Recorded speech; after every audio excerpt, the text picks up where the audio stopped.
मान लीजिए एक इलाका है, वहां पर सारे अन्य धर्मावलंबी और केवल एक हिंदू है।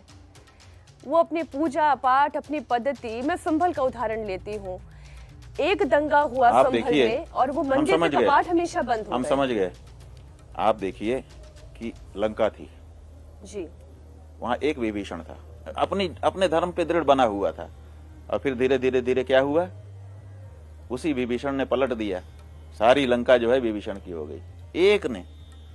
इसलिए डेंसिटी होनी चाहिए धार्मिक में, वो समय आएगा सब पलट देगा। और अगर हम अपने धर्म को राजनीति से जोड़ देंगे, ये भी समझिए, अगर हम अपने धर्म को राजनीति से जोड़े होते तो जिस समय भारत में तख्ता पलट हुआ, जिस समय यहाँ पर मुगलों का राज हुआ, उसी समय हम सब मुगल हो जाते।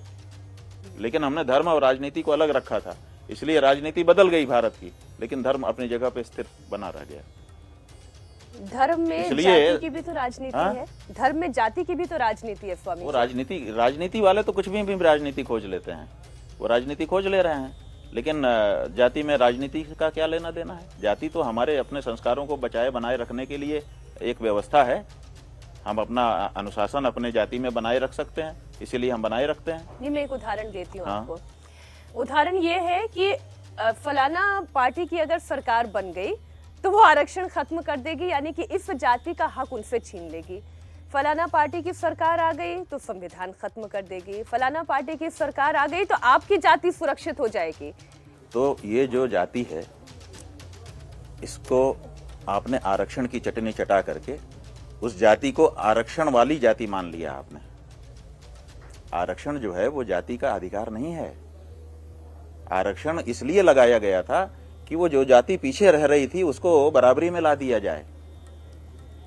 आप राजनीतिज्ञों ने क्या किया, उस जाति को आरक्षण वाली जाति के नाम से परमानेंट कर दिया। अब उनकी पीढ़ियां की पीढ़ियां पिछड़ी ही मानी जाएंगी। आपने उनको नाम दे दिया पिछड़ा। आपको कोई पिछड़ा नाम दे, आपको अच्छा लगेगा, लेकिन उनको अच्छा लग रहा है क्योंकि उनको साथ में चटनी भी चटा रहे हैं आरक्षण की।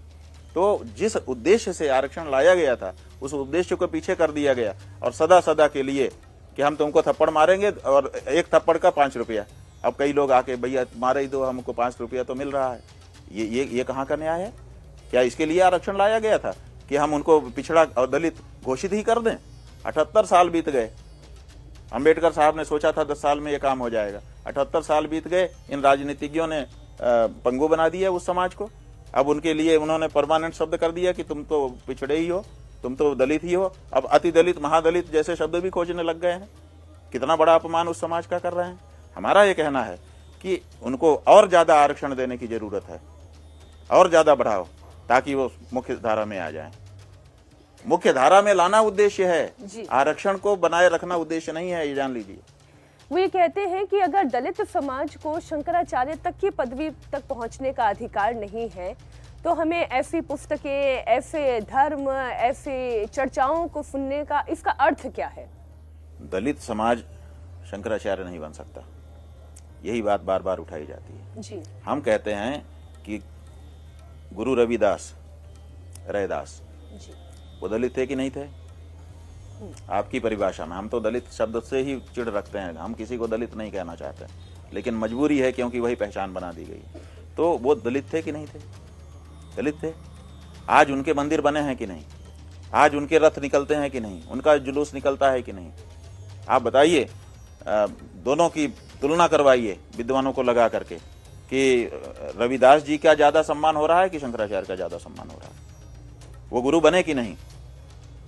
तो दलित समाज में पैदा हुआ व्यक्ति गुरु बना, और वो बड़ा गुरु बना, आज भी गुरु के रूप में प्रतिष्ठित है। काशी में गंगा जी के घाट पर जितना बड़ा रविदास जी का मंदिर है, पूरी काशी में ढूंढ लीजिए शंकराचार्य का मंदिर है। तो ऐसी परिस्थिति में हमने कब रोका?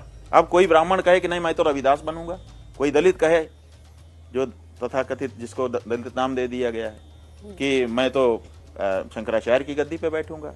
ये कौन सा झगड़ा है? गुरु बनने की बात है। शंकराचार्य भी गुरु बने, तुम भी गुरु बने। तो जो व्यक्ति जहां है वहीं से वो ऊंचा बन सकता है, उससे उसका वंश भी सजातो ये न जाते न याति वंश समुन्नतिम, वही उत्पन्न माना जाता है हमारे समाज में जिससे उसके वंश की उन्नति हो। आप शंकराचार्य बनोगे तो आपके वंश की क्या उन्नति है? आप जो है रविदास बनो, आपके वंश की उन्नति है कि नहीं है? हमको हमारे ही भाई के खिलाफ खड़ा करने की जो साजिश राजनीतिज्ञों के द्वारा की गई है, हम उसकी निंदा करना चाहते हैं। ये ठीक नहीं है। एक रैपिड फायर सिस्टम होता है, अगर आप जानते हो तो। अरे भैया, जितने फायर हो ढेर कर दो हमको, तो आप गिरा दो। ये सब फायर वगैरह इसलिए होता है कि ढेर करना रहता है। नहीं, अपने को ढेर करना नहीं है। नहीं, अपने को बात समझना है। हम जहाँ तक समझते हैं ये साक्षात्कार आपका जो हो रहा है वो केवल समझने के लिए हो रहा है, ताकि जो दर्शक हैं वो बातों के मर्म को समझने की तरफ चलें। जी। तो इसलिए इसमें रैपिड फायर की कोई बात नहीं है, ढेर करने की कोई बात नहीं।